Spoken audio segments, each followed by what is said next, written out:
ข่าวสารเพื่อการประชาสัมพันธ์ขอเชิญชวนศรัทธานักศีลนักบุญทั้งหลายร่วมทำบุญฉลองถาวรวัตถุและเสนาสนะปล่อยหลวงฉลองสมโภชการก่อตั้งวัดวังสิงห์คำครบ149 ปีณวัดวังสิงห์คำตำบลป่าแดดอำเภอเมืองเชียงใหม่จังหวัดเชียงใหม่15 กุมภาพันธ์ช่วงเช้า 9 นาฬิกาเป็นวันถวายตาลจ้อตาลตุง22 กุมภาพันธ์ช่วง 19 นาฬิกาพิธีเจริญพุทธมนต์เทศนาธรรมสมโภช23 กุมภาพันธ์ 9 นาฬิกา 9 นาทีโอกาสเวียนตาลถวายสิ่งก่อสร้างถวายเครื่องไทยทานแด่พระสงฆ์24 กุมภาพันธ์เป็นวันตกแต่งดาเครื่องไทยทานวันหอมตาลวันเสาร์และวันอาทิตย์ที่25และ26 กุมภาพันธ์ 2566ตั้งแต่เวลา 9 นาฬิกาเป็นต้นไปคณะศรัทธาวัดวังสิงห์คำและหัววัดต่างๆแห่เครื่องไทยทานเข้าร่วมทำบุญในโอกาสนี้ก็เชิญชวนศรัทธาสาธุชนร่วมทำบุญรับเป็นเจ้าภาพสังฆทานถวายพระมหาเถรานุเถระที่นิมนต์มาเจริญพุทธมนต์สังฆทานถวายหัววัดและขอเชิญชวนทุกท่านร่วมงานและร่วมทำบุญในครั้งนี้โดยทั่วกันติดต่อบริจาคร่วมทำบุญได้ที่วัดวังสิงห์คำ081-783-6540ได้ทุกวันก็เป็นงานบุญงานกุศลฉลองถาวรวัตถุและเสนาสนะปล่อยหลวงฉลองสมโภชการก่อตั้งวัดวังสิงห์คำครบรอบ149 ปีณวัดวังสิงห์คำตำบลป่าแดดอำเภอเมืองเชียงใหม่จังหวัดเชียงใหม่15 กุมภาพันธ์ถึง26 กุมภาพันธ์ขอเชิญท่านร่วมงานบุญนี้โดยพร้อมเพรียงกันแดงเป็นเจ้าอาวาสสร้างโบสถ์สร้างวิหารศาลาบาทนิมนต์หัววัดโฮมทำบุญประจำปีรำวงนำนาท่านกำลังติดตามรับฟังสถานีวิทยุกระจายเสียงพระพุทธศาสนาแห่งชาติและสังคมคลื่นเพื่อการศึกษาพระพุทธศาสนาและวัฒนธรรม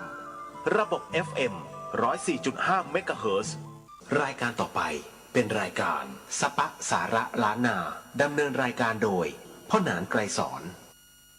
ขอยกมือ10 นิ้วไหว้สาพระติรัตนแก้วเจ้าทั้ง3ประการอันประกอบไปด้วยพระพุทธเจ้าพระธรรมเจ้าพระสงฆ์เจ้าน้อมไหว้สาปุญญาปรมีธรรมพระเดชพระคุณพระเถรานุเถระเจ้าคณะพระสังฆาธิการสามเณรเจ้าจุตนจุองค์ด้วยความเคารพยิ่งตลอดจนถึงญาติธรรมท่านผู้ฟังแฟนรายการนักศิลป์นักบุญตัวบุญบ้านล้านนาด้วยความเคารพรัก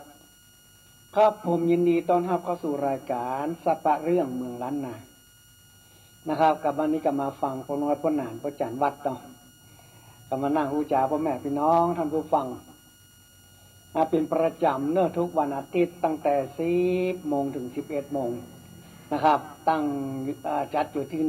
สถานีวิทยุฝ่ายเห็นตั้งอยู่ที่ในมหาวิทยาลัยเชียงใหม่นะครับขึ้น FM 104.50 นะครับวัดฝ่ายเห็นนะครับโดยมีท่านพระครูสมุวิสุวัตรวรกิจโยนะครับได้ดูแลสถานีวิทยุขึ้นพระพุทธศาสนาและวัฒนธรรม FM นะครับ 104.50 นะครับตั้งอยู่ที่วัดฝ่ายหินในมหาวิทยาลัยเชียงใหม่วันนี้พ่อน้อยพ่อหนานพ่อจันวัดจะมีเรื่องอย่างมาอู้กับพ่อแม่พี่น้องท่านผู้ฟังเป็นประจำเนาะมาฟังเรื่องฮีบของบักเก่าเรื่องภูมิปัญญาจารีตที่ถวายบ้านเฮาเมืองเฮานะครับพิธีกรรมต่างๆพื้นบ้านล้านนาของเฮาตลอดจนถึงกระท่องกระถาเรื่องมนต์กระถาต่างหลายที่เพิ่นนำมาเสกมาเป่าสมัยโบราณเนี่ยเฮาก็ได้ค้นคว้าเอามามาจ๋าประพฤติปฏิบัติคือกับคนพื้นบ้านล้านนาเฮาเป็นเวลาเหมือนละที่พ่อหนานพ่อจันนะครับเสกน้ำขมิ้นจมปล่อยแปลงเตียนส่งจนนาจนเหลาขึ้นดาวตั้งสี่อย่างต่างหลายนี่ตั้งสันพระภูมิกานะน้ำกินน้ำตาลเพราะว่าเฮาเป็นป้อมคทายกหรอกมคณายกนะครับเฮาก็เป็นปุจจานเฮาก็น้ำกินน้ำตาลนะเสร็จจากน้ำกินน้ำตาลแล้วเฮาก็ไปขึ้นดาวตั้งสี่โน่นนี่ขึ้นบ้านใหม่เป็กตุบวชพระขึ้นบ้านใหม่อย่างกายะเขาไปลูก เพิ่นขอมาเพิ่นเจิญมาเฮาก็ไปนะไปแปลงหอย่อเฮือนยกเสาเอกไปกำคานแปลงหอย่อเฮือนได้หมดอะบางท่านบางคนยังเอารถมาเจิมทำ ก็ว่ายังมาไปที่พระสงฆ์องค์เจ้าบูดบอกกับเพิ่นเนาะบ่เอาจะเอาปนนานนี่หรอก ศรัทธาความเชื่อพ่อแม่พี่น้องท่านฟังเพิ่นมาซื้อรถเบนซ์ใหม่นะครับแดงปลึงรถเบนซ์หรูราคา6กิล้านเนาะมาเจิมเพิ่นบอกว่าเพิ่นจะเอาไปค้าขายเอาไปทำธุรกิจที่ว่ารถเบนซ์ใหญ่แดงปลึงรถเก่งเบนซ์เหมาะแต่เลยนั่นแหละเพิ่นมาพ่อแม่พี่น้องท่านฟังมาด้วยศรัทธาความเชื่อก็แล้วแต่ท่านบางท่านก็มาบางคนก็มารดน้ำเขามีชมปล่อยมาสบายอีนะก็มากันมาปุจจตุมปุจจเตียนกามาพลิกไล่ให้กายดีดวงเป็นบะไข่ดีอีกามาแม่นขายประมาณกันเนี่ยเปิ้นปากันมาเราเป็นแม่พี่น้องท่านฟังมาด้วยศรัทธาความเชื่อมาด้วยศรัทธาความเชื่อของถ้าบัดเชื่อนี่ถ้าบานผลนี่เปิ้นก็มีทางไผจะมาหาเฮานี่มีเพราะว่าเฮาใจกระถามนตาของพระพุทธเจ้าของเฮาเนี่ยเสกเป่าน้ำมนต์ก็เป็นการแม่นคายมารเป็นศิวลีอย่างทั้งหลายนี่การแม่นคายมารเอามาอู้จ่าพ่อแม่พี่น้องหรือว่าเอามาเสกเป่าเรื่องการแม่นคายมารกาคายกาลูกอยู่ทอดฟังกรรมกาลูกมันลึงมันด้านกามาพลิกร้ายให้กายดีพ่อแม่พี่น้องท่านฟังพลิกร้ายให้กายดีนี่มันดีแต่เลยดีอย่างไรเพราะว่าหลายท่านหลายคนเปิ้นมาแล้วเปิ้นประสบความสำเร็จลูกหลานตานเต้าบัดอยู่ทอดฟังกรรมเอวหันเอวนี่มักบัดเนี้ยเวียกเนี้ยการอีนะลูกหลานลูกเขยลูกชายทำบัดดีทำอย่างมันบัดเนี้ยการทำงานเป็น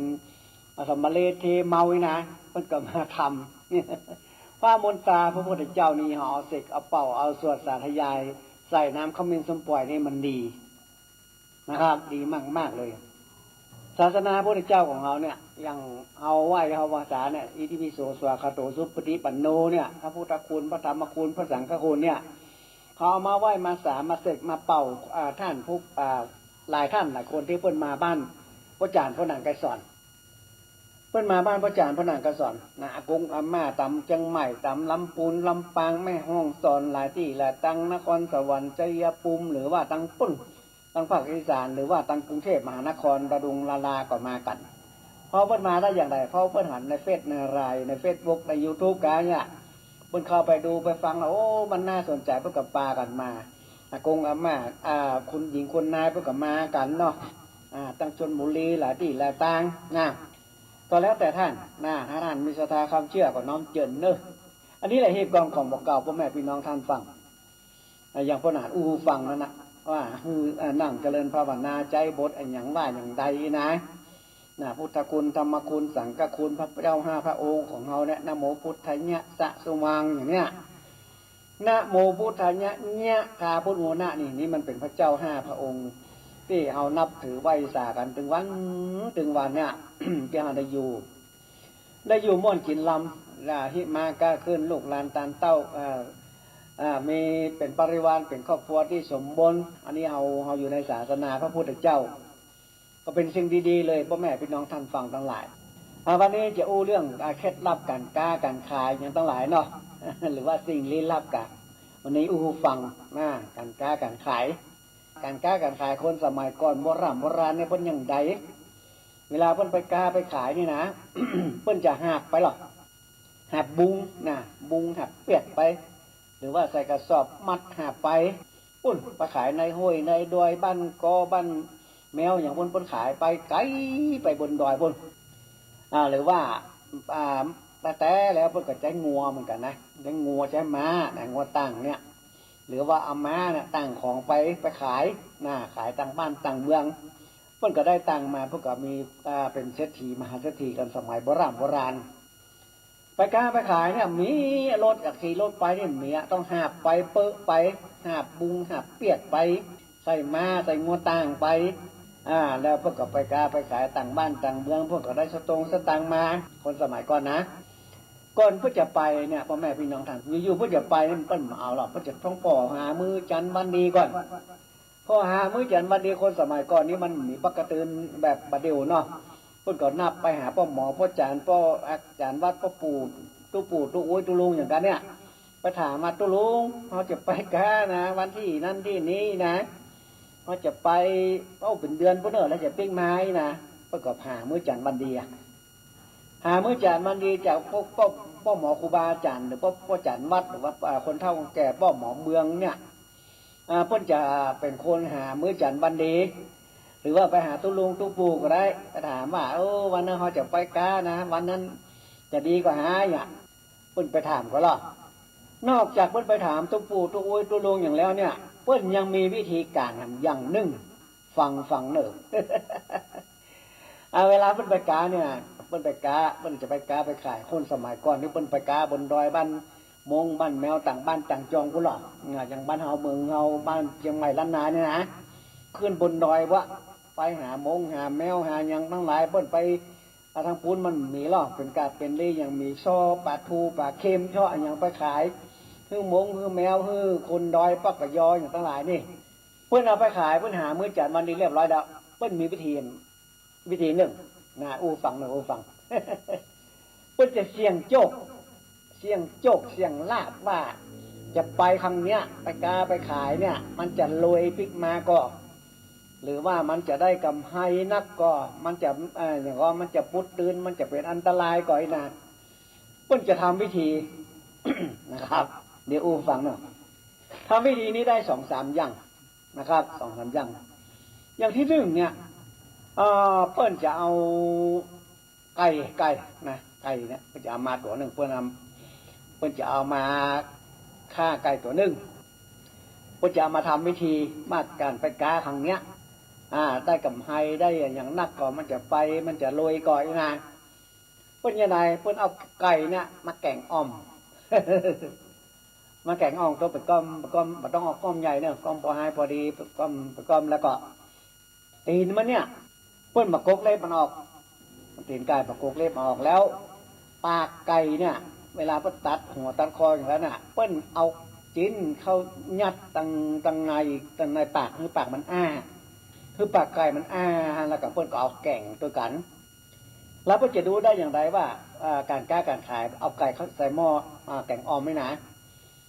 เพิ่นจะดูที่ว่าบางท่านบางคนเพื่ออธิษฐานจิตไว้ละว่าถ้าว่าไก่แกงไก่เนี่ยเขาไปกลมาไปหั่นตีนไก่เนี่ยมันไปกดจิ้นไว้กดจิ้นกดเนื้อไว้ที่เขากดผลก้อมแกงอ่อมนะจิ้นกดเนื้อไว้อันนั้นเนี่ยไปรวยแน่เลยไปกาไปขายรวยแน่เลยนะตีนไก่ที่มันเอากลมาแกงอ่อมไม่นะมันจะไปกอดจิ้นไว้ในองค์ตีนองค์มือมันองค์มือไก่องค์ตีนไก่นะอันนั้นแหละไปกาไปขายจะรวยเลยนะเพิ่นดูจากตรงนี้อันที่สองก็จะดูปากไก่นะปากไก่เนี่ยมันจะไว้แล้วเราเพิ่นเอาอย่างเขาหนุนเขาตั้งในคอมันจะไว้ถ้าไก่ตัวนั้นกาบจิ้นหรือว่ากาบดุกถ้ากาบจิ้นเนี่ยไปรวยแน่เลยถ้ากาไปขายรวยแน่เลยถ้ากาบกระดูกนี่ก็บ่มีกำไรกระตีนไก่เหมือนกันถ้าไปกาบไปยุ่มเอาจิ้นนะมันก็ได้รวยเลยถ้ายุ่มเอากระดูกนี่นะมันก็เต้าตื่นนะบ่รวยเท่าไหร่นี่นะนี่เพื่อจะดูเสี่ยงทายดูว่าการที่เขาจะไปกาไปขายเนี่ยก็จะต้องแกงไก่แกงอ่อมบางทีไก่เนี่ยมันเอาแกงไปแล้วคนมาตีนไก่แล้วมันจะไปยุ่มเอาจิ้นไว้ในองค์ตีนไก่นะโรยเลยปากไก่ทำไปกาบใส่จิ้นก็แง่งนั่นนะโอ้ยไปนั้นไปเถอะไปรวยแน่เลยนะอันนี้คือการเสี่ยงทายดูว่าจะไปกาไปขายเนี่ยจะรวยก่อนนะเอาไก่มาเสี่ยงดวงเสี่ยงทายดูอันนี้คนสมัยแต่ก่อนเพิ่นเงียบเพิ่นทำพ่อแม่พี่น้องท่านฟังเพิ่นเงียบเพิ่นทำกันนะเพิ่นเอาไก่มาไก่นี่มีปริศนาธรรมหลายอย่างไก่นะ คนสมัยเก่ามันมีหงยูหงยาเนาะโอ้อันลูกเมียเพิ่นมา2คนมาเพิ่นจะเกิดลูกไอ้นะเกิดอย่างไรก็มาออกอย่างไรก็มาออกมันบ่ออกมาสักเตื้อไอ้นะเพิ่นล่นไปพอเล้าไก่ว่าไก่แม่ฟักไข่นะมันบิดหน้าไปทางใดน่ะไปโทษในเล้าไก่ถ้าไก่นั้นฟักไข่แล้วบิดหน้าไปทางใต้เนาะเพิ่นจะฮื้อแม่มารคนนั้นที่จะเกิดนะฮื้อบิดหน้าไปทางใต้แล้วก็เบ่งก็ดิออกมาละเพิ่นจะดูเอาไก่พ่อแม่พี่น้องท่านฟังทั้งหลาย ไปกาไปขายเหมือนกันเขาจะออกบ้านไปกาไปขายอย่างนั้นนะมันจะพอไก่เหมือนกันไก่ฟักตังใดมันบิดหน้าไปตังใดมันอยู่ในหางในเล้าในอย่างมันเนี่ยเขาเข้าไปดูวันนี้มันบิดหน้าขึ้นเหนือแล้วเนี่ยเขาก็ไปตามเหนือว่าไปกาไปขายนะ เพิ่นเอาไก่เป็นรักเป็นนี้ก็มีนะครับนี่แหละพ่อแม่พี่น้องท่านฟังเพิ่นไปเสี่ยงโจกเสี่ยงลาบเสี่ยงดวงอย่างนี้นะคนที่เพิ่นออกทะเลไปหาป่านี่นะจะบอกคือฟังอย่างเวลาเพิ่นเอาป่ามากินในบ้านในจองมันพวกเพิ่นจะไปออกเรือประมงไปหาป่าไอ้นะเพิ่นเอาป่ามานึ่งเนี่ยเวลานึ่งป่ามากินถึงหมู่ถึงจุมถึงครอบครัวเนี่ยเชื่อก็เพิ่นแบบปิ้นป่านึ่งนะเพิ่นแบบปิ้นถ้าปิ้นนี่เหือจะปิ้นเพิ่นมานะ เหือจะปิ้นจะคว่ำเพิ่นบอกคือปิ้นป่ายังไงแบบปิ้นมันจะกินได้อะได้มีวิธีเวลากินภาคนี้ไปหมดละกล้วยเอาจอนซ่อมเขาเลาะต่างปืนมันดึงออกมาเพิ่นบอกคือปิ้นป่าประเดี๋ยวนี้คนล้านนาคนที่ไหนก็จ้างเวลาเขาโง่เขาจะทำมาอย่างตั้งหลายเขาจะกินป่าที่มันเป็นมงคลนะวันพุธวันที่1ที่16ไอ้เนาะเพิ่นเอาป่ามากินเนี่ยเพิ่นจะบอกปิ้นพ่อแม่พี่น้องท่านฟังกินตั้งนี้พระเครื่องหมดแล้วเพิ่นจะเอาซ่อมเขาเลาะต่างปืนมาดึงออกมาเพิ่นจะบอกปิ้นอันนี้เป็นเคล็ดลับในการกินเสียงโจกเสียงหลักเนี่ยตั้งหลายนี่โอ้มันมีหลายอย่างเลยวันนี้จะอู้ฟังนะ วันนี้อู้เรื่องเคล็ดลับเนาะเคล็ดลับมีอย่างนึงอันนี้บักเคยอู้ที่ไหนเด้อพ่อนานบักเคยอู้ที่ไหนเด้อสักกำเด้ออันนี้เคยทดลองมาแล้วโอ้สุดยอดเลยพ่อแม่พี่น้องท่านฟังทดลองมาแล้วเนอะโอ้อันนี้โจกลาบดีแต่เลยจะอู้ฟังแล้วก็จำไว้เนอะอันนี้ไม่ใช่เรื่องงมงายนะบัดเชื่อก็ดีลบหลู่เนาะบัดเชื่อกับบัดเชื่ออยู่ฮะนะอันนี้เขาอู้ฟังอะไรการที่จะเสี่ยงโจกเสี่ยงลาบวันที่1วันที่16นี้นะเขาอยากจะมีโจกมีลาบไปนะเพื่อนไปซื้อป่าเผาดีกว่าเนาะป่าแกงธรรมดานี่เอาป่าเผาดีกว่าป่าเผานี่ปากมันสมบูรณ์มันแบบปากมันแบบฉีกมันอย่างมันเป็นหูอยู่ตัวโลหรอป่าเผาเนี่ยเพื่อนเอามากินมันพวกจะไปกาไปขายกามันพวกอันวันที่1วันที่16ไกลนะเพื่อนยังไงเพื่อนจะคือมีโจกถ้ากินป่าเพื่อนต้องกินป่าก่อนคนล้านนาของเรานี่คือกินป่าเนี่ยหมายความว่ามีโจกมีลาบได้โจกได้ลาบคนล้านนาเราถือนะไม่ว่าจะเป็นการฝันถ้าฝันเห็นป่าก็ได้โจกได้ลาบเหมือนกันนะจะเสียงโจกเสียงลาบก็การใจป่าในใจอย่างไรฟังเนอ ฟังอย่างบ้านหนานว่าอย่างมันพวกจะไปกามันพวกจะทุกจะวันที่1ที่16อย่างนี้เนาะจะเสียงโจกเสียงลาบได้สักน้อยไกลน่ะงูฟังเนอะไปชอบป่าเผามาตัวหนึ่งถ้ามีสตางค์ก็เอาตัวถูกๆก็ได้เอามากินอธิษฐานกินมันเนี้ยแมลงเนี้ยมันพวกอันจะได้รับรางวัลอะไรนะเป็นยังไงกินเรียบร้อยเนี่ยอันสุดท้ายมันหัวมันเพิ่งกินเด้อหัวปลาเผาเนี่ยเพิ่งกินเด้อกินตำตัวตำหางอย่างเชี่ยงโมเราบ่เหลือก้าหัวสุดท้ายเนี่ยเขาจะอิ่มแล้วเนี่ยเปิ้ลเอาหัวปลานั้นมา มาเสียงโจกเสียงลาบผมแม่พี่น้องนั่นฟังเป็นยังไงฟังเนอะเปิ้ลเอาหัวปลามาแล้วก็แปลงปลามันเป็นหูปากตะล่อนี่นะปลามันเผาแล้วมันเอามือเข้าไปซุกมันจะเป็นหูกวางตะล่อนะเปิ้ลจะเอาเข้านึ่งเนี่ยกินข้าวเจ้าได้เนอะเขาต้องข้าวนึ่งเอาข้าวนึ่งเนี่ยเขายัดปากปลายัดตังในมันน่ะยัดตังในออกมาตังนอกยัด2 กำเนอะยัดปากป่าแล้วให้มันยูออกมาให้มันมาถึงออกปากป่ามาแล้วก็กินนี่เอาเข้า2 กำมันจะสนองเฮา2หมายความว่าสนองเฮาโจกลาบจะสนองเฮาเอาเข้ากำแรกนะไม่ต้องเอาใหญ่มากปากป่านั่นนะน้อยเดี๋ยวปากป่าน้อยเขายัดคือมันออกมาทางปากนะหัวป่านะแล้วก็กินเข้าไปกำแรกกำที่2อันแล้วก็อิ่มไปกินน้ำกินอย่างได้เลยเนี่ยอันนี้แหละอันนี้เป็นความเชื่อส่วนบุคคลก็ไม่เป็นน้องท่านฟังเนี่ยเป็นความเชื่อส่วนบุคคลนะครับใครจะเชื่อก็ได้เชื่อก็ได้เนาะนักเสียงโจกเสียงลาบบ้านเฮาเนี่ยโอ้108,900แล้วพอในเฟซในไลน์คนหนึ่งเอาอีบึ้งมากัดเลขว่าคนหนึ่งเอาไก่น้อยมาซับเลขว่าคนหนึ่งว่าทำอย่างหนึ่งคนหนึ่งก็ทำอย่างหนึ่งคนหนึ่งก็ทำให้แกเห็นว่าสิ่งทุกอย่างทำกันหมดแต่ของพวกนานี่1,000,000%เลย เคยทำมาละได้โชคได้ลาภหนึ่งได้โชคได้ลาภเลยมาเป็นเอามาเป็นวิทยาทานนะพ่อแม่พี่น้องที่สอบเสียงโชคเสียงลาภเนี่ยคนเฮามันตกมันยากอย่างโอ้ถึงวันนี้ฝ่ายมีสตางค์นี่โอ้มันถึงลำบากลำบนเฮาก็ว่าโรยเขาคนได้ก็อยากโรยทั้งรัฐแต่งเด็กแต่งหวยจะถูกไกด์นะนั่นแหละเพื่อเอาป่าเผามาตัวหนึ่งเสียงโชคเสียงลาภหัวมันนี่กินสุดท้ายแล้วก็เอาข้าวน้อยๆข้าวญาติตั้งในมันแล้วก็มันแม่นเล่นออกปากมาแล้วเขาก็กินข้าวนั่นนะข้าวเหนียวแต่ปลาเอาใหญ่ลำบากมันญาติออกมาไม่ได้ เอาหม้อปอปากป่านั่นน่ะน้อยๆนิดๆหมอกนิ้วก้อยดิมันอมลำเนี่ยนะยัดตั้งในออกมาตั้งนอกคายมาเขาก็กิน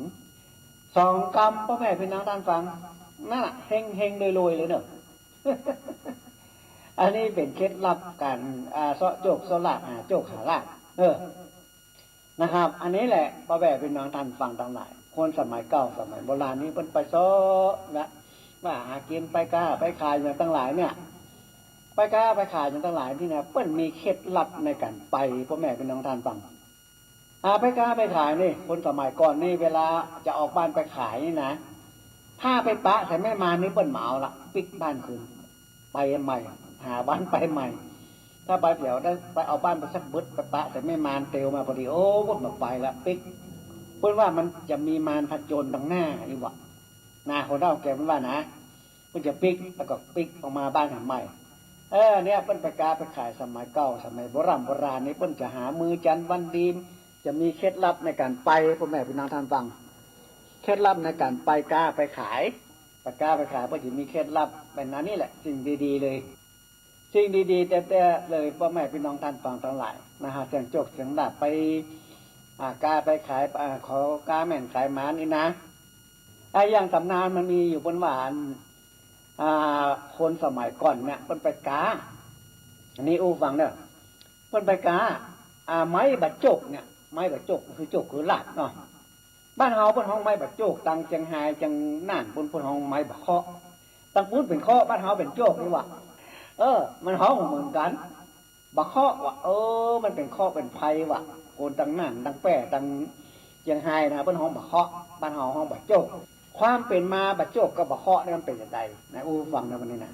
โจกกับเคาะนี่มันมาด้วยกันอย่างไรมีถึงโจกถึงเคาะมันมีสมัยโบราณเนี่ยเพิ่นไปมีพวกกาเพิ่นไปกาเนาะเพิ่นจะออกบ้านไปกาไปขายต่างบ้านต่างเมืองนะกะพวกก็หาผัวขึ้นดอยลอยห้วยไปมันเมียเพิ่นมันอยู่ทางบ้านเมียคนที่มันนั้นจะเกิดวะพวกก็ไปยั้งอยู่ต่างเนาะกินข้าวกินอย่างแล้วมันมีคนตวยมาล่ะมาต้องฟังไฟเริ่มยังจะเกิดนะปิกบ้านปิกจองคนนะพวกการน่ะก็มาจ้างยังใดเนาะมาจ้างยังใดเมียจะเกิดจำเป็นได้ปิกบ้านไว้นะที่เพิ่นยั้งกินข้าวหันน่ะมันมีต่อไม้ผุอยู่ต่อหนึ่งเป็นต่อไม้บะโจกเป็นต่อไม้บะโจกเพิ่นก็งกงักไปงกงางมาเพิ่นดึงออกมามันอึงได้เนาะ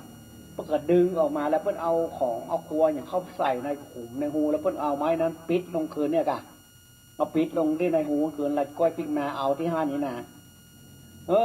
ปิกบ้านปิกจองบัลละอันอย่างตั้งหลายฝังไว้ในเรียนเก่าบะโจกเก่านั่น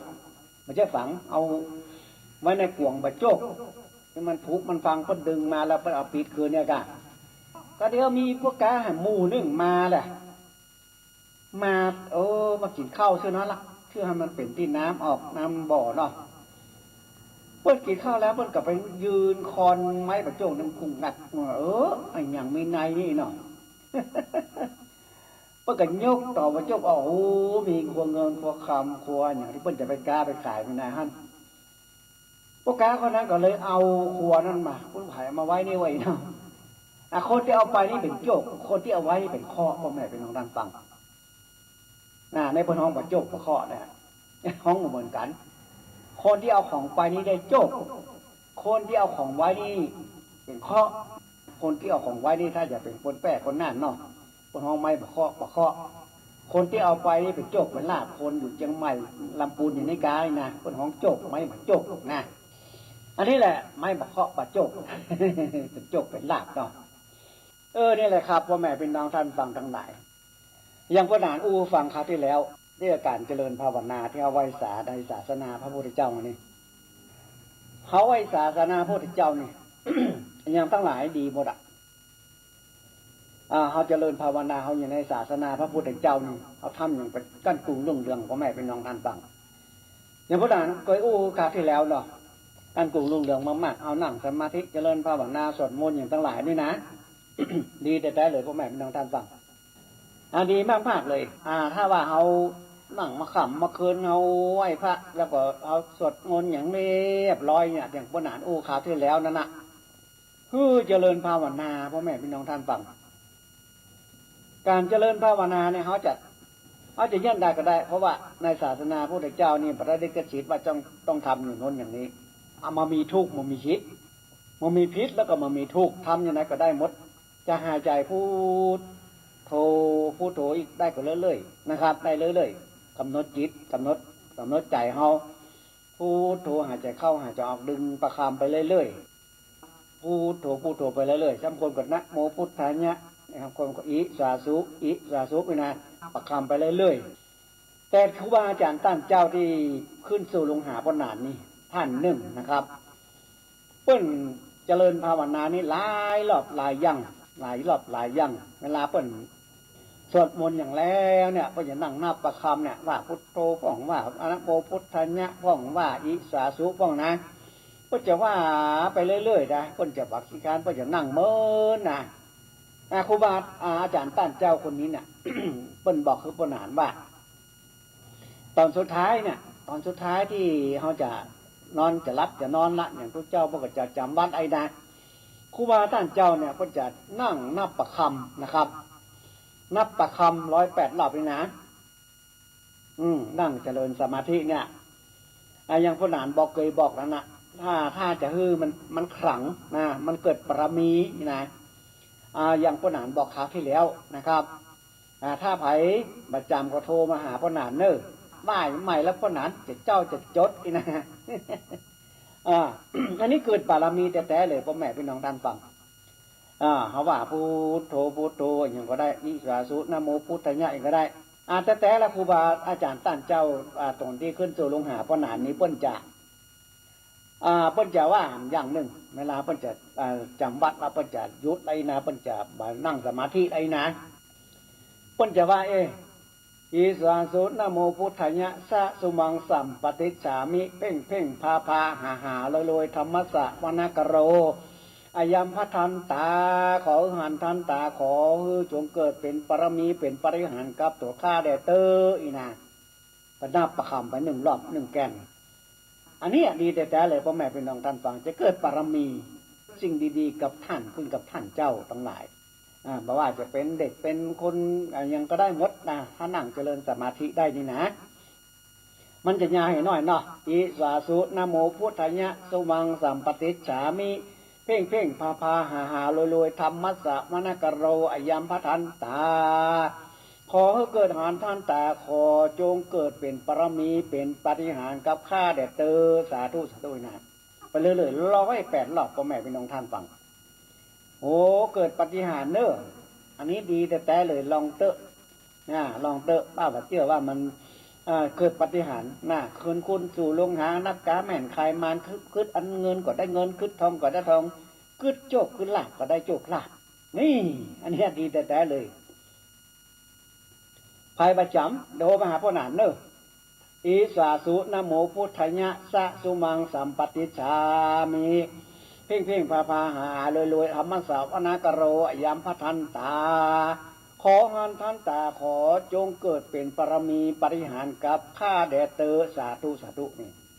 ไม่ใช่ยาเท่าใดน่าจำมาเนอะนั่งเจริญภาวนาอิสาสุนะโมพุทธะสะสุมังสัมปติฉามิเพ่งพาหาลอยธรรมสาวนากโรยามพทันตาขอฮือหันทันตาขอจงเกิดปรมีปริหารกับตัวข้าแด่เตอสาธุนะประคำไปเรื่อยๆพ่อแม่พี่น้องท่านฟังมันจะเกิดปรมีเนอะเกิดอย่างที่เขาบักเคยหันมันก็จะหันในนิมิตฝันหันเพื่อจะมาเข้านิมิตฝันเลย ทพเจ้าทั้งหลายนี่หันเป็นตัวเป็นตนเลยนะครับโชคลาภก็จะมาหา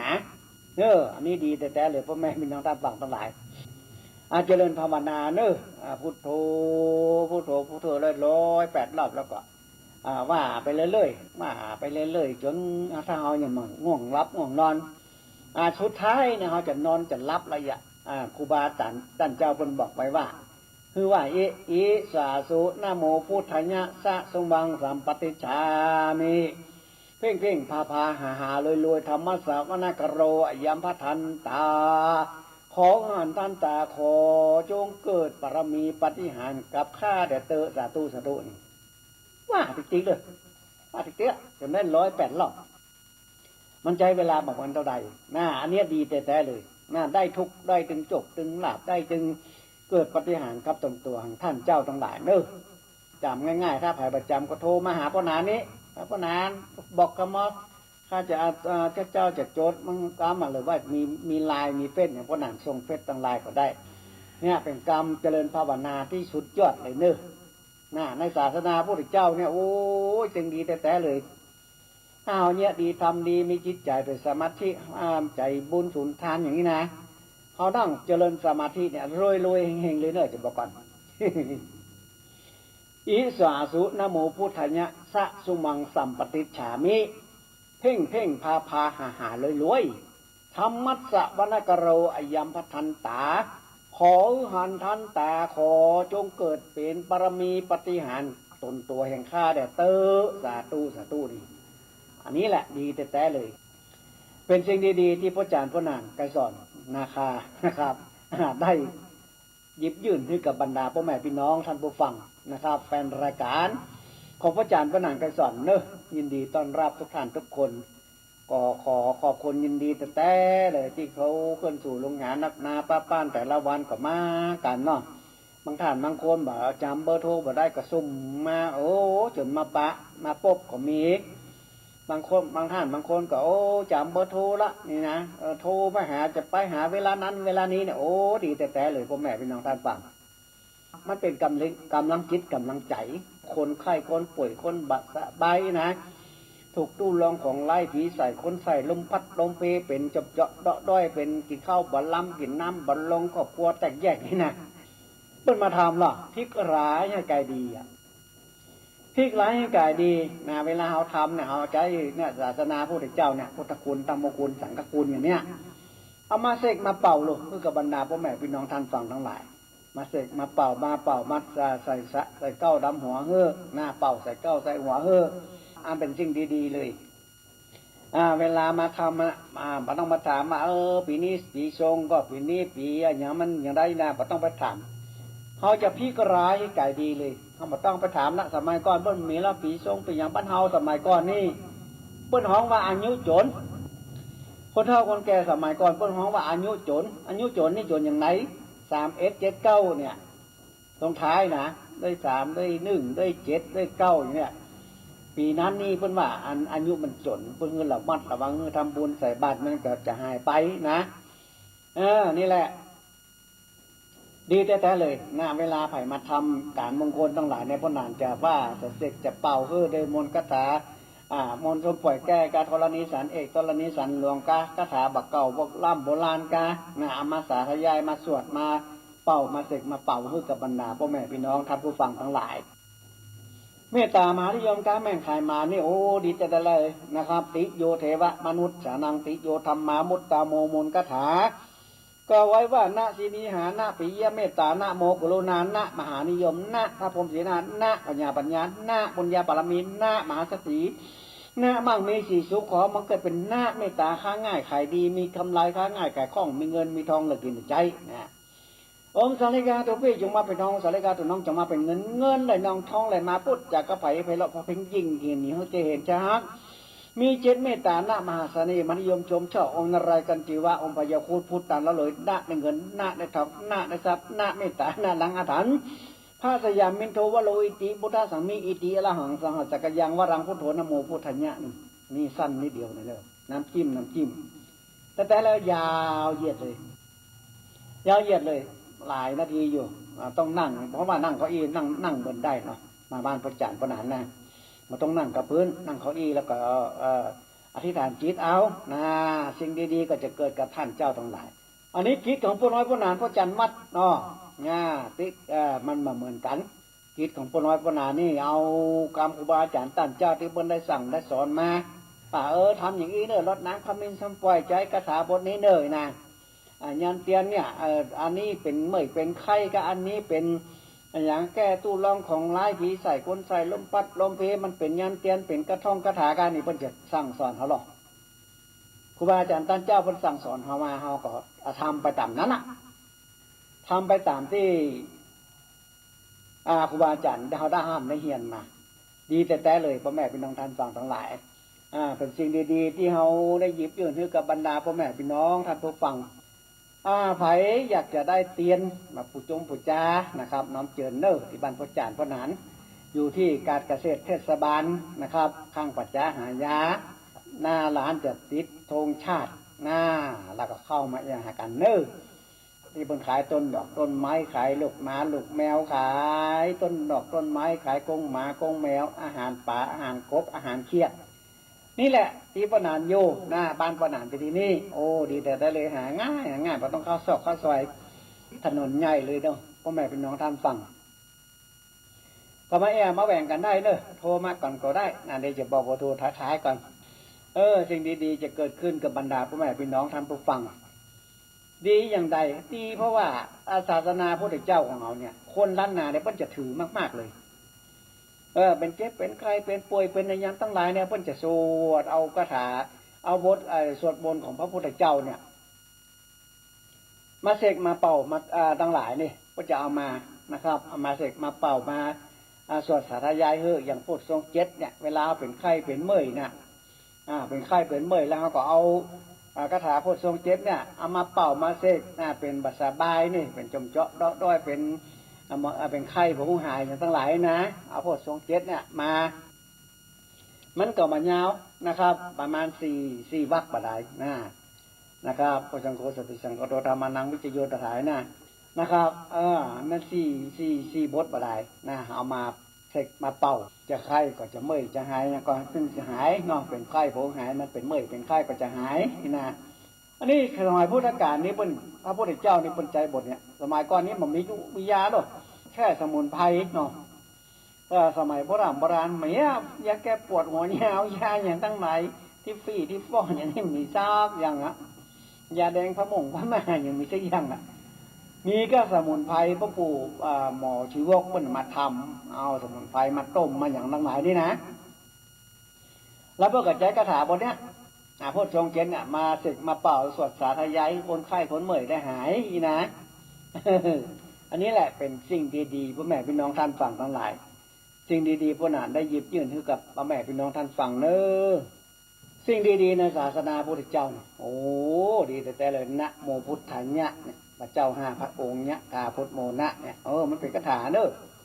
พระเจ้า5พระองค์4พระองค์นี่นะได้แก่พระพุทธเจ้าชื่อพระพุทธเจ้าชื่อกะกุสันทะโมได้แก่พระพุทธเจ้าชื่อโกนาคัมมนะพูดได้แก่พระพุทธเจ้าชื่อกัสสปโปกัสสปะทาได้แก่พระพุทธเจ้าชื่อโคตามะยะได้แก่พระพุทธเจ้าชื่อพระอริยะเมตไตรนี่อันนี้แหละนะโมพุทธัญญะยะถาพุทธโมนะพระเจ้า5พระองค์พระเจ้า5พระองค์เอาบางท่านบางคนก็เอา8พระองค์เลยตั้งแต่อดีตชาติถึงปัจจุบันชาติทุกวันนี่นะบางท่านบางคนนี่ทำอย่างนั้นมันเป็นตัวย่อง่ายเลยพ่อแม่พี่น้องท่านฟังพระเจ้า8พระองค์นี่นะเป็นคาถาเมตตามหานิยมเนอะเป็นคาถาแบบว่าอธิษฐานได้ทุกอย่างเลยเป็นแก้วสารพัดนึกพระเจ้า8พระองค์นี่มันเป็นตัวย่อเนาะพระตันหังก้อนนี่เนี่ยตันเมสะทีโกมังสุเรโสอาปะนาปะสุสุปีอาทะจิติปุวิชีเวกุโกกะโคนามามิหังเนี่ยพระพุทธเจ้า8พระองค์ตั้งแต่อดีตชาติจนปัจจุบันชาติ8พระองค์พ่อแม่พี่น้องท่านฟังทั้งหลายเป็นคาถาทำให้เกิดสิ่งดีๆกับขึ้นกับท่านทั้งหลายที่ถ้าคนใดสวดสาธยายได้นะใครจะจำมาโทรมาบอกพนานนี้พนานจะทีมแจกคือบักคิดชะตางเนอะกันเลยแจกเป็นท่านเมื่อว่าจะเป็นคาถามนต์ซุปเปอร์แก้ธรณีสารอย่างทั้งหลายมีผลเลิศ มาเอาได้นะครับมารับไปได้เลยไม่ต้องซื้อต้องขายกันแจกกันไปสืบทอดกันนะครับสืบสารนะครับคือมันอยู่ในพื้นบ้านล้านนาอยู่ในศาสนาพุทธเจ้าของเรานี่คาถาพระเจ้าสาแปดพระองค์นี่เป็นคาถาแก้วสารพัดนึกเนอะตั้นเมสะทีโกมังสุเลโสอาปะนาปะสุสุปิอาทะจิติปุวิจิเวกุโกกะโคนะมามิหังเนี่ยฮะเป็นคาถาเมตตามหานิยมนะครับเป็นคาถาแก้วสารพัดนึกเลยเขานึกอยากจะได้อย่างใดก็จะฮื้อมันปนไฟก็อยากจะฮื้อมันล่ำมันเลยกาอันนี้แหละคาถาพระเจ้าซาวแปดพระองค์นี้ดีพ่อแม่พี่น้องท่านฟังเวลาเขาโจรจอกโจรแจงมาเนี่ยเขาก็เอาขึ้นอย่างไม่ได้แล้วนะโมพุทธะยะถาพุทธโมนะนี่เนอะอันนี้แหละเป็นสิ่งดีๆในศาสนาพระพุทธเจ้าของเรานะครับที่เขาไหว้เขาสากันถึงวันเนี่ยมันเป็นที่ไปที่มามีมันเป็นอย่างนี้สิ่งดีๆทั้งหลายเนี่ยพ่อแม่พี่น้องท่านฟังทั้งหลาย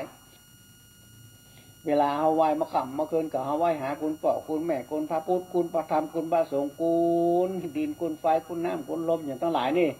คุณครูบาอาจารย์ตั้นเจ้าอย่างเขาไหว้หาดูไหว้หาสิ่งศักดิ์สิทธิ์ทั้งหลายตรงนี้จะคุ้มครองเขาหรอกพระพุทธเจ้าพระธรรมเจ้าพระสงฆ์ข้าเจ้าเนี่ยพระพุทธเจ้าพระพุทธเจ้าคุณพระพุทธเจ้ามี56คุณพระธรรมมี38คุณพระสงฆ์มี14นะรวมกันเป็น108นะ108ให้เขานับประคำถึง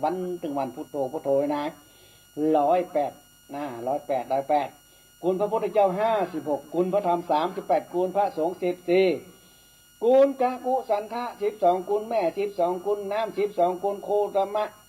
คุณโกนาคมนะ21คุณป่อ21คุณดิน21คุณกัสส6คุณไฟ6คุณโกตุมะ7คุณลม7คุณภาริยะเมตไตร10คุณอัคระ33คุณศีล5มี11คุณ08มี10คุณศีลบริสุทธิ์มี227คุณครูบาอาจารย์มี10คุณกรรมฐานมีต้องจำอันนี้คือคุณทั้งหลายนะคุณทั้งหลายคุณพระพุทธเจ้าใน56นี่มันมาอย่างไรนะมันก็มาที่อิติปิโสสวากาโตสุปฏิปันโนนั่นแหละอิติปิโสเนี่ยมี56กรรมเนี่ยคุณพระพุทธเจ้าอิติปิโสภควาอาระหังสัมมาสัมพุทโธวิชชาจารณะสัมปันโนสุขโตโรกะอนุตตโรบริสัทธรรมสารทิสัทธาเทวะมนุสนาพุทโธภควตินะมี56กรรมพ่อแม่พี่น้องท่านฟังก็นี่คือคุณพระพุทธเจ้าสรรเสริญพระพุทธเจ้าอันพระสิ่งดีๆก็จะมาคุณพระธรรมมี38นี่มาจากไหนมาจากนี่สวาคาโตสุปฏิปันโนเนี่ยสวาคาโตภควตสวาคาโตภควตสวาคาโตสุปฏิปันโนนะสวาคาโตภควตาธรรมโมสันทิติโกอากาลิโกเอหิปัสสิโกโอปนัญญิโกปัจจตังเวทิตาโพวัญญูหิติถ้านับตามที่เราว่านี่นะมันจะมี39กันเด้อ39กรรมมันจะ38ต้องว่าให้ถูกมันถึงจะมี30เขาจะไม่ว่าสวากขาโตภควตาธรรมโมสันทิติโกอากาลิโกอิหิปัสสิโกปนัญญิโกปัจจตังเวทิตาโพมยูหิติเนี่ยมันมี29นะสวากสะก็คือวากของการไม่นะเปิ้นมือว่าสวากหรือว่าสวาคาโตภควตาธรรมโมสันทิติโกอากาลิโกเอหิปัสสิโกปนัญญิโกปัจจตังเวทิตาโพมยูหิตินะมันจะมี38กรรมถ้าว่าสวาคาโตนะถ้าว่าสวากเนี่ยมันเพิ่มมา2เป็น39เนอะลองนับพอดีๆเด้อคุณพระธรรมเนี่ย38ถ้านับปัจจัยก็39นะถ้าว่าสวากขาโตภควตาธรรมโมสันทิติโกนะจะมี39ถ้าว่าสวาคาโตภควตาธรรมโมสันทิติโกอากาลิโกอิหิปัสสิโกปนัญญิโกปัจจตังเวทิตาโพวิญญูหิตินี่มี38นะครับอันนี้ให้เข้าใจด้วยนะเป็นนับพอแล้วอย่างคุณพระสงฆ์มี14ทั้ง14นี่ง่ายๆเนาะสุปฏิปันโนภควโตสาวกสังโฆเนี่ยมี14กรรมคือคุณพระสงฆ์สุปฏิปันโนภควโตสาวกสังโฆอุสุปฏิปันโนนี่มันเป็นยาวประจุปุณะถึงจบลบกสติปุณะแต่แล้วมันมี14กรรมสวากขาโตภควตาธัมโมสุปฏิปันโนภควโตสาวกสังสุปฏิปันโนภควโตสาวกสังโฆเนี่ยมี14กรรม14กรรมเป็นนับพอเถอะนะครับรวมกันแล้วเป็น108 คุณพระพุทธเจ้า56คุณพระธรรม38คุณพระสงฆ์มี14คุณพระกกุสันธามี12คุณแม่12คุณน้ำ12คุณโกนาคมันนะสี21คุณป่อ21คุณดิน21คุณพระกัสสปะ6คุณไฟ6คุณตูตุมะ6คุณลม7คุณพระอริยเมตตา10คุณอัคระมี33คุณพระศีล5มี11คุณศีล8มี12คุณศีลบริสุทธิ์มี297กูลครูบาอาจารย์ท่านเจ้ามี10กูลกรรมฐานมี8นี่อันนี้จำไว้เนอะ นี่มันอยู่ในศาสนาพระพุทธเจ้าของเราเป็นสิ่งดีๆเลยเป็นสิ่งดีๆเลยที่เราได้นำอูจ๋าพ่อแม่พี่น้องท่านผู้ฟังนะครับสิ่งดีๆนะครับเรื่องการกินการตานนะการกินการตานนี่แล้วก็คนเชียงใหม่เขานี่โอ้เพิ่นหงกินหมตาลออกมาเจ้านี่โอ้อาหารเพิ่นใส่บาตรกันนักหนาป้านมาว่าจะเป็นตำกัดตำลีตำนายหัวนายเวียงตำชอบตำซอยนะก็มีพระสงฆ์องค์เนรไปบิณฑบาตพ่อแม่พี่น้องท่านฟัง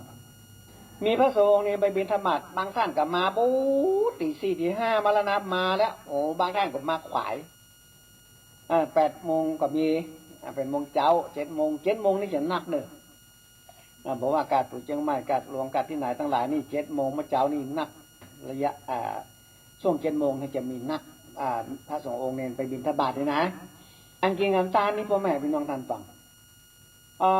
เขาจะใส่บาตรเขาก็ยกยอใส่เก้าใส่หัวเขานี่เนอะขอใส่บาตรเนี่ยบกถึงเทวดาปัญญาอินปัญญาพรหมปัญญายมมนาฏพุทธนาคน้ำปรมัยส่วนนี้ว่าอันนี้จะตานจะใส่บาตรเนี่ยพวกส่งไปส่งบุญไปหาพ่อเกิดแม่เกิดจะส่งบุญไปหาพ่อแม่เฮาปู่อุ้ยพ่อมอนของเฮากาจื่ออย่างที่อย่างเฮาก็เจาะใส่เก้าใส่หัวแล้วก็ใส่บาตรเข้าไปเจ้ากรรมนายเวรก็เขามีเจ้ากรรมนายเวรเขายกยอว่าเจ้ากรรมนายเวรจะไปมาหาข้าเนื้อเขาไปกัดไก่ร้อยยศแสนวายนะก็ว่าอธิษฐานจิตแล้วก็ใส่บาตรไปนะอันนี้ง่ายแต่เลยเป็นสิ่งดีๆบางท่านบางคนก็เอาน้ำหยาดไปตัวดอกทุเจ้าบนวายาถาวลีวะหาปุลาปลีปุเลนติสาคัลลังเอวเมวะอิโตทินังเปตานังอุปกัตปฏิอิสิตังปฏิตังตุมหังกิปาเมวะสมิจันโตสเปปุรินทุสังกปาจันโตปนรโสยถามานิโจติลาโสยถาแล้วก็จะว่าสัพถ้าทุเจ้าไป2-3คนก็จะเริ่มสัพเพติโยมันก็ว่าจะจบสุขังพลังอันนี้เวลาเขาหยัดน้ำเนี่ยหยัดน้ำยะถาฮื้อผีสัปปีฮื้อคนยะถาเนี่ยเป็นว่ายะถาจนโจบเนี่ยบทแรกนั่นนะเอาหยัดน้ำเจ้าคำในเวรอย่างเต็มบทเต็มร้านอย่างก็ได้สัปปีที่เป็นฮื้อคนหรอกเป็นปั่นปอนฮื้อคนอยู่สุขสบายเบิดได้เจ็บได้ไม่ได้ไข้ในหนาวนี่2 บทเนี่ยยะถาฮื้อผีสัปปีฮื้อคนนี่ปอนตุ้เจ้าที่มันเขาไปใส่บาตรแต่ว่าเขาจะไปในวัดในวาเวลาเขาจะกินจะตานจะนิ่งจะย่อเขาก็จะถวายสังฆทานอย่างนี้เพิ่นจะว่ายะถาก่อนนั้นนะขึ้นยะถาแล้วก็ว่าสัปปีเพิ่นบอกว่าสมัยครูบาเจ้าศรีวิจัยนะเพิ่นจะเอา2 บทนี่แหละยะถาสัปปีมาเมียดีและอาจจะในวันนี้ก็เป็นวันดีวันดีและอาจจะในวันนี้ก็เป็นวันดีอย่างทั้งหลายนั่นนะว่าสาธยายไป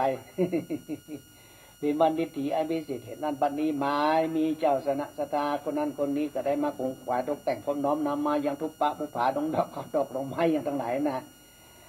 เป็นตามวันนี้อาตมาก็มีธรรมะเมตตาปฏิกาหารับเอาแล้วมันมาเจโตมโนบันนี้โอ้มันยาวปอนครับปอนของพระสงฆ์องค์เจ้านะบางตนบางองค์นี่ยาวมากๆเลยว่าโอ้ก็ดีเพิ่นจะแล้วใจนะเวลาเพิ่นไปใส่บาตรเพิ่นตานอย่างไกอ่ะพอปั่นปอนถ้าเป็นสั้นเนี่ยมันมาคนมาเดียวมันเป็นได้หมดนะถ้าปั่นปอนยาวแล้วมันชอบ เจ้าสถาชอบมากๆเลยอย่างพนานเวนตาลเหมือนกันพนานเนี่ยเวนตาลนี่นะโอ้บางเทื่อมันมีเวลาหน้าก็จะเวนหรอสา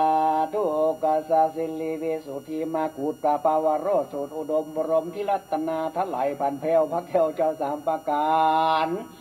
เนื่อที่กาละบัดนี้ก็เป็นวันปุจูปกาลนาลัคนาพิรุบาทศาสนากดมบรมติโลกจารย์ยังฝังกี่บานสะเตืองเลืองเลือเพื่อถึงโลกิยะโลกุตละ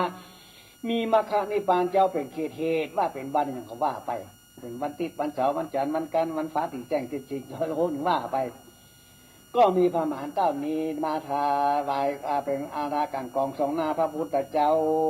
อย่างว่าไปเงาพ่อแม่พี่น้องท่านฟังถ้าเป็น5 โกฏาแทนเป็นพระเจ้าเรียบโลกโอ้เงาแต่เลยถ้ามีเวลานี่จักเงาหรอกพระจานเขานี่ไง ถ้ามันมีเวลาโอ้ตัวเจ้าเหลือเวลา20 นาทีเนี่ยบนเวนตานจะไปได้เอาก้อมๆมาอาจารย์เอาก้อมๆเนาะ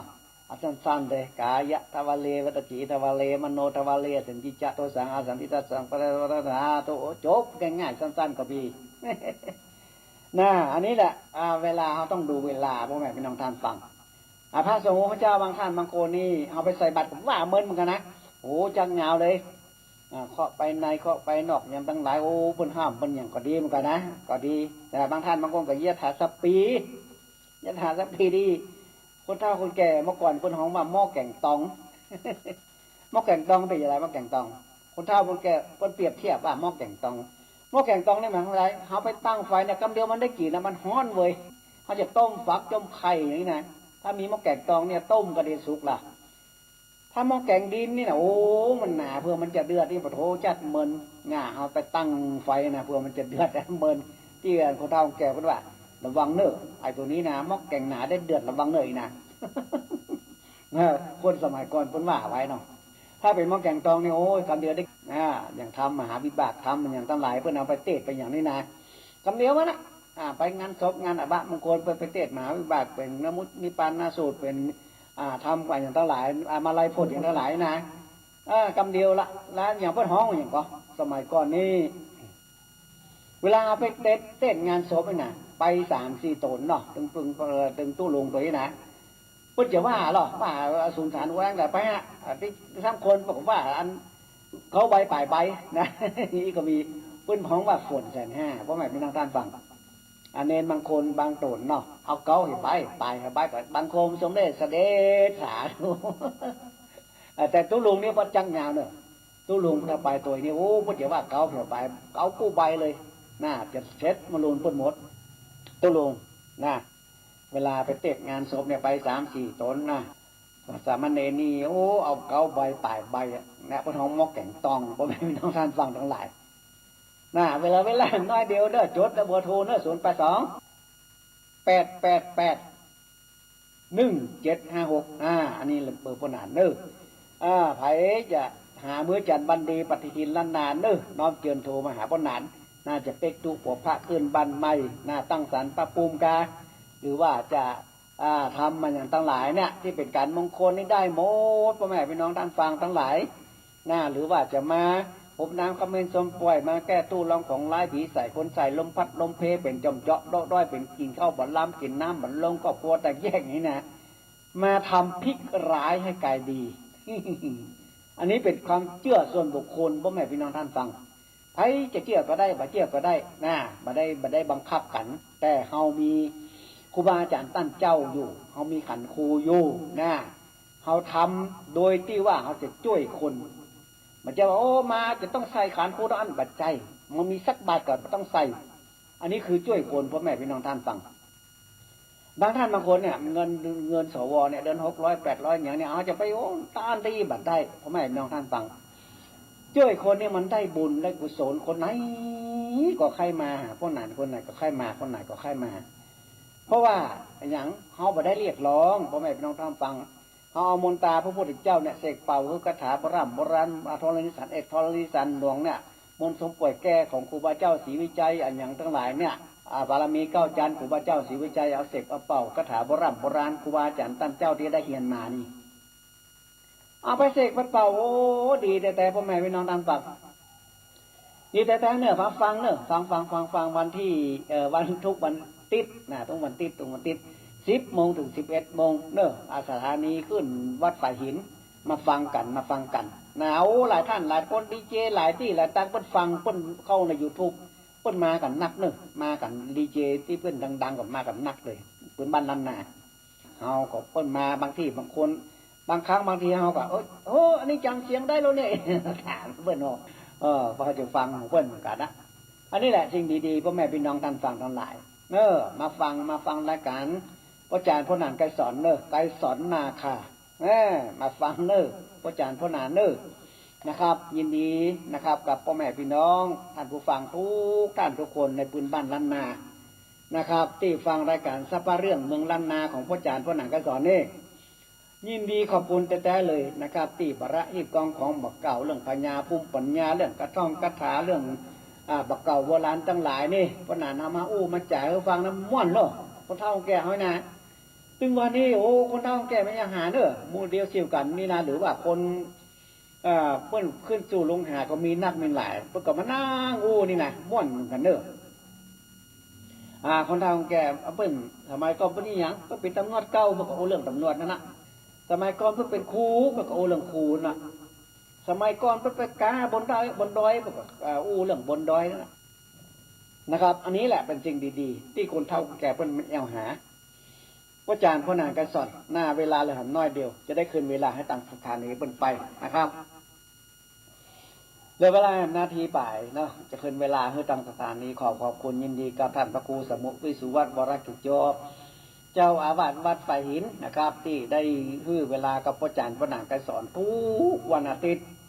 ก็ขอบคุณยินดีที่นาบุญพ่อหนานกันสอนได้ออกสถานีวิทยุตั้ง YouTube โดยโอ้ม่วนแต่เลยพ่อแม่พี่น้องท่านฟังฟังกันเล่นกันม่วนๆปุ่นบ้านล้านนาของเฮาพ่ออาจารย์พ่อหนานทั้งหลายเนี่ยเฮาเนี่ยเอาทำตามประเพณีตามครูบาอาจารย์ตั้งเจ้าเพิ่นได้สั่งได้สอนไว้ม่วนแค่ม่วนแต่เลยมาฟังกันเด้อพ่อแม่พี่น้องท่านฟังสัปปะเรื่องเมืองล้านนาทุกวันอาทิตย์ที่สถานีฝ่ายหิน 104.50 10 โมงถึง 11 โมงนะครับก็น้อมเชิญกับทุกท่านทุกคนวันนี้ยกมือนิ้วไว้สาเนอติดหน้าปะกันไม่จัตตาโรธรรมาวัฏันติอายุวันโนสุขังปลังที่จบไปแล้วนั้นเป็นรายการสัปปะสาระล้านนาดำเนินรายการโดยพ่อหนานไกรสอน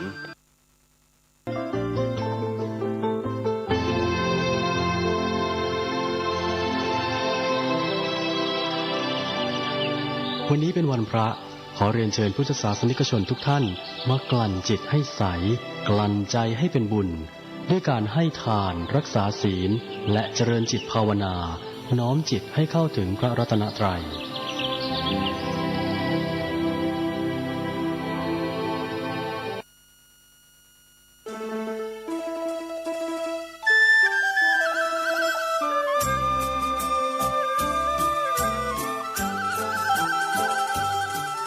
พิธีบำเพ็ญกุศลออกเมรุพระราชทานเพลิงศพพระครูสิริวิชยางกุลพระมหาจรูนสุกิตโตณเมรุชั่วคราววัดบ้านแพะตำบลบ้านเป้าอำเภอแม่แตงจังหวัดเชียงใหม่ขอเชิญญาติโยมและศิษยานุศิษย์ทุกท่านในวันที่ 25 ถึง 29 มกราคม พุทธศักราช 2566 ติดต่อร่วมทำบุญได้ที่พระมหาธิวากรคัตติยสิริเจ้าอาวาสวัดบ้านแพะเบอร์โทรศัพท์ 082-979-1635 ทางวัดยินดีที่ญาติโยมจะรับเป็นเจ้าภาพโรงทานและร่วมทำบุญทายทานจำนวน100ชุดละ 2,000 บาทจึงขอเชิญญาติโยมและศิษยานุศิษย์มาณที่นี้เจริญพร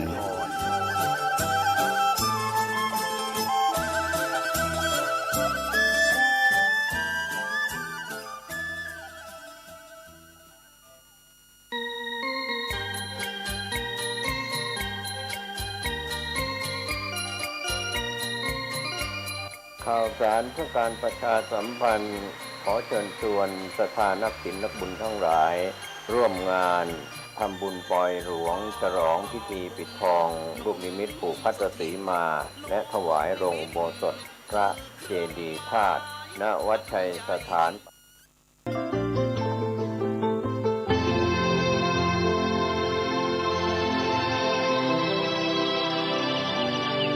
วันนี้เป็นวันพระขอเรียนเชิญพุทธศาสนิกชนทุกท่านมากลั่นจิตให้ใส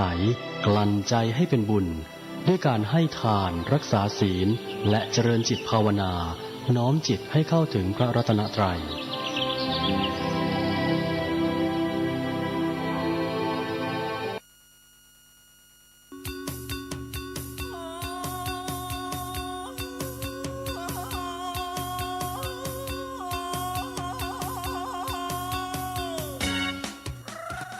ข่าวสารเพื่อการประชาสัมพันธ์ขอเชิญชวนศรัทธานักศีลนักบุญทั้งหลายร่วมทำบุญฉลองถาวรวัตถุและเสนาสนะปล่อยหลวงฉลองสมโภชการก่อตั้งวัดวังสิงห์คำครบ149 ปีณวัดวังสิงห์คำตำบลป่าแดดอำเภอเมืองเชียงใหม่จังหวัดเชียงใหม่15 กุมภาพันธ์ช่วงเช้า 9 นาฬิกาเป็นวันถวายตาลจ้อตาลตุง22 กุมภาพันธ์ช่วง 19 นาฬิกาพิธีเจริญพุทธมนต์เทศนาธรรมสมโภช23 กุมภาพันธ์ 9 นาฬิกา 9 นาทีโอกาสเวียนตาลถวายสิ่งก่อสร้างถวายเครื่องทยทานแด่พระสงฆ์24 กุมภาพันธ์เป็นวันตกแต่งดาเครื่องทยทานวันหอมตาลวันเสาร์และวันอาทิตย์ที่25และ26 กุมภาพันธ์ 2566ตั้งแต่เวลา 9 นาฬิกาเป็นต้นไปคณะศรัทธาวัดวังสิงห์คำและหัววัดต่างๆแห่เครื่องทยทานเข้าร่วมทำบุญในโอกาสนี้ก็เชิญชวนศรัทธาสาธุชนร่วมทำบุญรับเป็นเจ้าภาพสังฆทานถวายพระมหาเถรานุเถระที่นิมนต์มาเจริญพุทธมนต์สังฆทานถวายหัววัดและขอเชิญชวนทุกท่านร่วมงานและร่วมทำบุญในครั้งนี้โดยทั่วกันติดต่อบริจาคร่วมทำบุญได้ที่วัดวังสิงห์คำ081-783-6540ได้ทุกวันก็เป็นงานบุญงานกุศลฉลองถาวรวัตถุและเสนาสนะปล่อยหลวงฉลองสมโภชการก่อตั้งวัดวังสิงห์คำครบรอบ149 ปีณวัดวังสิงห์คำตำบลป่าแดดอำเภอเมืองเชียงใหม่จังหวัดเชียงใหม่15 กุมภาพันธ์ถึง26 กุมภาพันธ์ขอเชิญท่านร่วมงานบุญนี้โดยพร้อมเพรียงกันลุงแดงเป็นเจ้าอาวาสสร้างโบสถ์สร้างวิหารศาลาบาทที่มุนหัววัดโฮมทำบุญประจำปีรำวงนำนา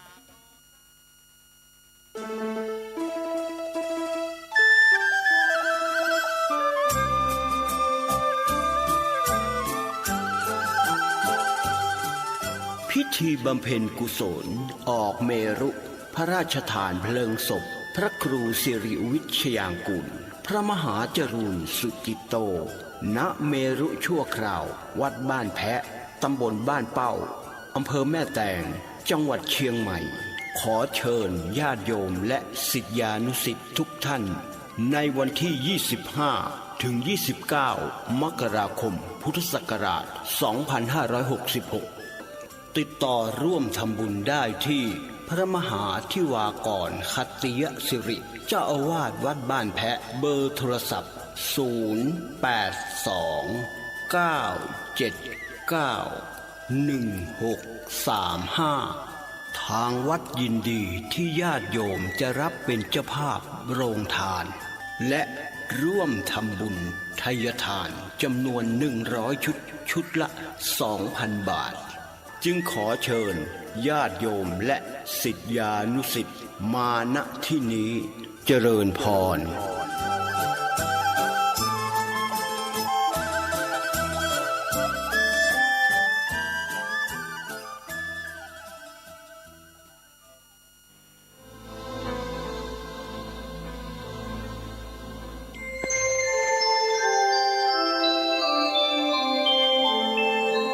ขณะนี้ท่านกำลังฟังสถานีวิทยุกระจายเสียง FM 104.5 เมกะเฮิรตซ์คณะสงฆ์จังหวัดเชียงรายและสมาพันธ์ส่งเสริมและพิทักษ์พระพุทธศาสนาจังหวัดเชียงรายขอเชิญร่วมงานครบรอบ3 ปีการก่อตั้งสมาพันธ์ยุวพุทธสัมพันธ์และเปิดกรุสมเด็จพุทธาจารย์โตพรหมรังสีวันอาทิตย์ที่ 19 กุมภาพันธ์ 2566 ณ พุทธมณฑลสมโภช750 ปี อำเภอแม่ลาว จังหวัดเชียงราย ระหว่างเวลา 7:30 น.